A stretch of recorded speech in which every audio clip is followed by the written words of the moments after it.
Shalom saudara-saudara yang dikasihi oleh Tuhan.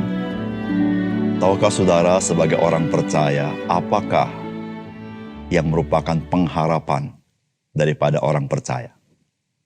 Saudara, Alkitab mengajarkan kepada kita, pengharapan orang percaya adalah kedatangan Tuhan Yesus yang kedua kali.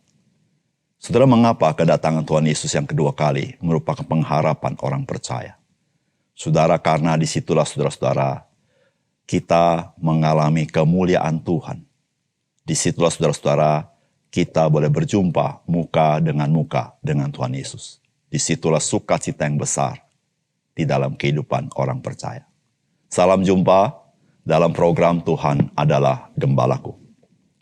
Saya percaya bahwa saudara pernah mendengar kata ini, yaitu kiamat.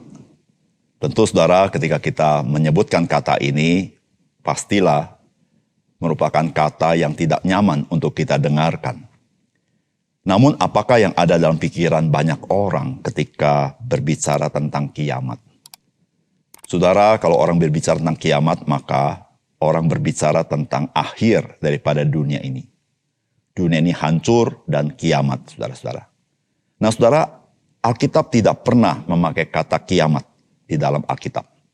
Namun, saudara, Alkitab memberitahukan bahwa dunia ini akhirnya, yaitu pada saat penghakiman Tuhan atas segala sesuatu, saudara, dunia ini akan dihancurkan. Dan akan diganti dengan langit dan bumi baru. Dan saudara tahu, pelaksanaan penghakiman yang Tuhan berikan itu adalah melalui Yesus Kristus. Karena dia adalah Tuhan itu sendiri. Dan dia datang 2000 tahun yang lalu sebagai juru selamat. Dan kemudian dia akan datang kembali. Dia datang sebagai hakim atas segala sesuatu. Saudara yang kasih dalam Tuhan, bagi kita sebagai orang percaya, kedatangan Yesus Kristus yang kedua kali nanti, yang disebut orang sebagai kiamat, itu merupakan hari yang mulia. Hari sukacita, hari kemenangan. Karena disitulah saudara, kita orang-orang percaya yang sudah diselamatkan, kita mengalami keselamatan yang lengkap di dalamnya, yaitu mengalami kemuliaan. Tetapi bagi orang-orang di dunia ini yang melawan Yesus Kristus, yang tidak percaya Yesus Kristus, itu merupakan hari yang paling gelap dan paling mengerikan. Saudara yang kasih dalam Tuhan, kedatangan Yesus Kristus yang kedua kali, tidak seorang pun yang tahu kapan waktunya. Dan Tuhan Yesus berkata, kedatangan dia itu bagaikan seperti pencuri, karena tidak seorang pun yang tahu. Artinya apa, saudara? Saudara, engkau dan saya harus siap kapan waktu dia datang. Pertanyaannya adalah, kapankah saudara siap untuk kedatangan dia kedua kali? Saudara, kita tidak bisa berkata, besok saya baru siap. Saudara, kalau engkau berbicara tentang kedatangan dia yang kita tidak tahu kapan, saudara harus siap hari ini. Saudara tahu bagaimana engkau bisa siap untuk kedatangan yang kedua kali. Saudara harus percaya kepada dia. Saudara, mari kita membaca Yesaya pasal 24. Sesungguhnya Tuhan akan menanduskan bumi dan akan menghancurkannya, akan membalikkan permukaannya dan akan menyerahkan penduduknya. Maka seperti nasib rakyat, demikianlah nasib imam. Seperti nasib hamba laki-laki, demikianlah nasib tuannya. Seperti nasib hamba perempuan, demikian nasib nyonyanya. Seperti nasib pembeli, demikian nasib penjual. Seperti nasib peminjam, demikian nasib meminjamkan. Seperti nasib orang yang berhutang, demikian nasib orang yang berpiutang. Bumi akan ditanduskan setandus-tandusnya dan akan dijarah sehabis-habisnya. Sebab Tuhanlah yang mengucapkan firman ini. Bumi berkabung dan layu, ya dunia merana dan layu. Langit dan bumi merana bersama. Bumi cemar karena penduduknya, sebab mereka melanggar undang-undang, mengubah ketetapan, mengingkari perjanjian abadi. Sebab itu sumpah serapah akan memakan bumi, dan penduduknya akan mendapat hukuman. Sebab itu penduduk bumi akan hangus lenyap dan manusia akan tinggal sedikit. Air anggur tidak menggirangkan lagi. Pohon anggur merana dan semua orang yang bersuka hati mengeluh. Kegirangan suara rebana sudah berhenti. Keramaian orang-orang beria-ria sudah diam. Dan kegirangan suara kecapi sudah berhenti. Tiada lagi orang minum anggur dengan bernyanyi. Arak menjadi pahit bagi orang yang meminumnya. Kota yang kacau, riuh, sudah hancur. Setiap rumah sudah tertutup. tidak dapat dimasuki. Orang menjerit di jalan-jalan karena tiada anggur. Segala sukacita sudah lenyap, kegirangan bumi sudah hilang. Yang terdapat dalam kota hanya kerusakan, pintu gerbang telah didobrak dan runtuh. Sebab beginilah akan terjadi di atas bumi, di tengah-tengah bangsa, yaitu seperti pada waktu orang menjolok buah zaitun, seperti pada waktu pemetikan susulan apabila panen buah anggur sudah berakhir. Dengan suara nyaring mereka bersorak-sorai demi kemegahan Tuhan. Mereka memekik dari sebelah barat. Sebab itu permuliakanlah Tuhan di negeri-negeri timur. Nama Tuhan Allah Israel di tanah-tanah pesisir laut. Dari ujung bumi kami dengar nyanyian pujian, hormat bagi yang maha adil. Tetapi aku berkata, kurus merana aku, celakalah aku. Sebab para penggarong, menggarong, ya terus-menerus mereka melakukan penggarongannya. Hai penduduk bumi, kamu akan dikejutkan, akan masuk pelubang dan jerat. Maka yang lari karena bunyi yang mengejutkan akan jatuh ke dalam pelubang.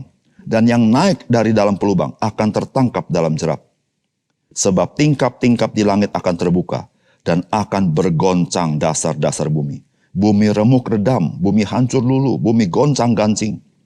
Bumi terhuyung-huyung, sama seperti orang mabuk. Dan goyang seperti gubuk yang ditiup angin. Dosa pemberontakannya menimpa dia dengan sangat.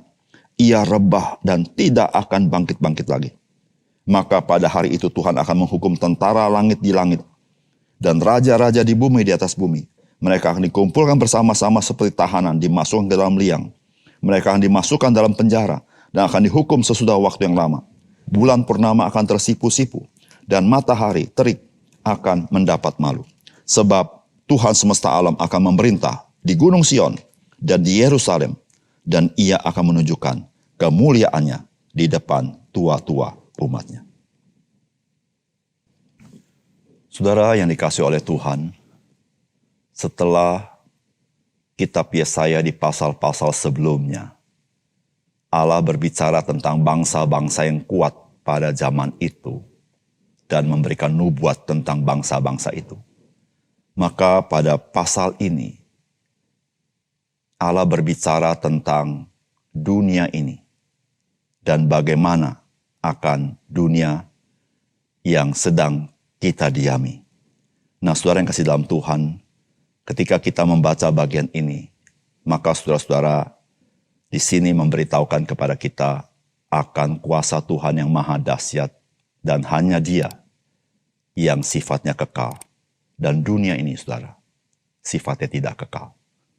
Saudara, apakah pesan firman Tuhan bagi kita? Saudara, yang pertama-tama, saudara, dunia ini bersifat sementara dan akan berlalu di dalam penghakiman Tuhan. Dan tidak ada seorang pun yang luput dari penghakiman Tuhan. Dan Tuhan adalah Tuhan atas seluruh ciptaan. Saudara yang kasih dalam Tuhan, jikalau kita melihat dunia ini, maka saudara, kita tidak pernah mempunyai idea bahwa dunia ini satu kali dia akan runtuh, saudara. Namun saudara-saudara yang kasih dalam Tuhan, firman Tuhan, baik dalam bagian ini maupun di dalam perjanjian baru memberitahukan bahwa dunia ini yang kelihatannya kokoh, satu kali akan runtuh dan dilenyapkan. Dan Alkitab berkata, bahwa Tuhan akan menciptakan langit dan bumi baru. Nah, saudara yang kasih dalam Tuhan, Tuhan yang akan melenyapkan langit dan bumi adalah Tuhan atas segala sesuatu, atas seluruh ciptaan, tidak terkecuali. Saudara, dalam firman Tuhan dikatakan demikian, sesungguhnya Tuhan akan menanduskan bumi dan akan menghancurkannya, akan membalikkan permukaannya, dan akan menyerahkan penduduknya. Maka seperti nasib rakyat, demikianlah nasib imam. Seperti nasib hamba laki-laki, demikian nasib tuannya. Seperti nasib hamba perempuan, demikian nasib nyonyanya. Seperti nasib pembeli, demikian nasib penjual. Seperti nasib peminjam, demikian nasib yang meminjamkan. Seperti nasib orang yang berhutang, demikian nasib orang yang berpiutang. Bumi akan ditanduskan setandus-tandusnya. Dan akan dijarah sehabis-habisnya. Sebab Tuhanlah yang mengucapkan firman ini. Saudara yang kasih dalam Tuhan, tidak ada yang terkecuali ketika Tuhan meruntuhkan dunia ini. apapun profesi seseorang, apapun jabatannya, apapun kegiatannya, saudara. Saudara, pada masa itu, saudara-saudara, tidak ada yang terkecuali. Saudara, ketika Tuhan mengganti dunia ini, dunia yang lama ini, dengan langit dan bumi yang baru, di mana terdapat kebenaran dan kemuliaan Tuhan. Oleh karena itu, saudara-saudara yang kasih dalam Tuhan, ketika kita tahu bahwa tidak ada satupun di dunia ini yang sifatnya kekal, maka oleh karena itu, saudara, marilah kita menyadari betapa baiknya Tuhan kepada kita. Bahwa Tuhan menyediakan kekekalan hanya bagi manusia. Bagi saudara dan saya. Dan kekekalan itu ada di dalam Yesus Kristus. Tuhan Yesus berkata, inilah hidup yang kekal itu. Ketika engkau dan saya percaya kepada Allah dan percaya kepada Yesus Kristus sebagai juru selamatmu dan Tuhanmu dalam hidupmu. Saudara yang kasih dalam Tuhan, Tuhan Yesus pernah berkata, apalah gunanya jikalau saudara dan saya memiliki seluruh dunia ini, tapi engkau kehilangan nyawamu. Saudara, Tuhan ingin mengatakan kepada kita, bahkan seluruh dunia ini tidak dapat dibandingkan dengan hidup kita. Saudara, hidup manusia adalah sesuatu yang jauh lebih berharga daripada segala sesuatu yang dalam dunia ini. Karena Allah, dia menghembuskan nafas hidup ketika dia menciptakan manusia. Oleh karena itu, saudara yang kasih dalam Tuhan, jangan menyerahkan hidupmu kepada dunia ini. Janganlah engkau melayani dunia ini, tapi serahkan hidupmu kepada Tuhan dan melayani Dia. Saudara, disitulah engkau dan saya mengerti, engkau dan saya jauh lebih berharga daripada seisi dunia ini. Seisi dunia ini akan hancur, tapi engkau dan saya di dalam Kristus, engkau memiliki hidup yang kekal di dalam kemuliaan Tuhan. Yang kedua, saudara, firman Tuhan hari ini memberitahukan kepada kita bahwa penghakiman Tuhan itu terjadi karena dosa manusia. Saudara, firman Tuhan berkata begini, bumi cemar karena penduduknya, sebab mereka melanggar undang-undang dan mengubah ketetapan dan mengingkarinya. Saudara yang kasih dalam Tuhan, mengapa bumi ini harus diruntuhkan oleh Tuhan? Saudara, Alkitab mengatakan, karena dosa-dosa manusia. Sebagaimana kita tahu, saudara, ketika Adam dan Hawa jatuh ke dalam dosa, maka tanah pun menerima kutuk daripada Tuhan. Saudara yang kasih dalam Tuhan, keberadaan manusia sangat mempengaruhi dunia ini. Termasuk dosa-dosa manusia. Saudara, dosa-dosa manusia ini mencemarkan dunia ini. Saudara, tindakan-tindakan manusia, perbuatan-perbuatan manusia di dalam dunia ini yang bersifat dosa telah mencemarkan dunia ini. Sehingga saudara-saudara yang kasih dalam Tuhan, Allah pada satu ketika nanti, ketika kedatangan Yesus Kristus yang kedua kali, Dia akan menghakimi seluruh manusia. Dan disitulah saudara-saudara, Tuhan menggantikan dengan langit dan bumi yang baru. Tetapi saudara yang kasih dalam Tuhan, di dalam bagian ini, di tengah-tengah malapetaka yang besar bagi dunia ini, tetapi bagian firman Tuhan ini menceritakan ada orang-orang yang memuji-muji nama Tuhan, yang bersyukur kepada Tuhan. Saudara, itulah orang-orang yang diselamatkan Tuhan, orang-orang yang mengenal Yesus Kristus. Saudara, pada masa itu ketika Yesus Kristus datang kedua kali, itu adalah masa sukacita bagi kita orang percaya. Tetapi itu adalah masa kebinasaan yang dahsyat bagi seluruh penduduk bumi. Dan Tuhan meruntuhkan dunia ini dan mengganti dengan langit dan bumi yang baru. Saudara yang kasih dalam Tuhan, mari dalam hidup kita boleh memberitakan kabar baik kepada orang lain. Supaya orang-orang pilihan Tuhan, mereka boleh mengenal Yesus. Dan mereka boleh hidup di dalam hidup yang Tuhan inginkan.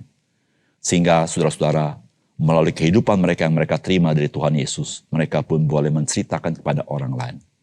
Dengan demikian saudara-saudara, kita boleh menjadi berkat di tengah-tengah dunia ini. Yang kita tidak tahu, satu ketika ketika Tuhan datang kembali. Saudara, kesempatan itu sudah tertutup bagi siapapun. Mari kita berdoa. Bapa surga, terima kasih untuk kebenaran firman-Mu. Biarlah melalui firman-Mu ini kami disadarkan bahwa segala sesuatu di dunia ini sifatnya sementara. Tapi kami sebagai manusia, kami memiliki satu hak istimewa. Kami memiliki kekekalan itu. Ya Tuhan, biarlah kami tidak menjadi orang-orang yang bodoh, tapi kami menjadi orang bijaksana. Kami tidak melayani dunia ini, kami tidak hidup bagi dunia ini, tapi kami melayani Tuhan dan hidup bagi Tuhan. Dan kami mengenal Yesus Kristus yang kekal itu, supaya kami menerima kekekalan itu. Yesus Kristus yang mulia itu, supaya kami menerima kemuliaan itu. Tuhan, terima kasih untuk firman-Mu. Di dalam nama Tuhan Yesus kami berdoa. Amin.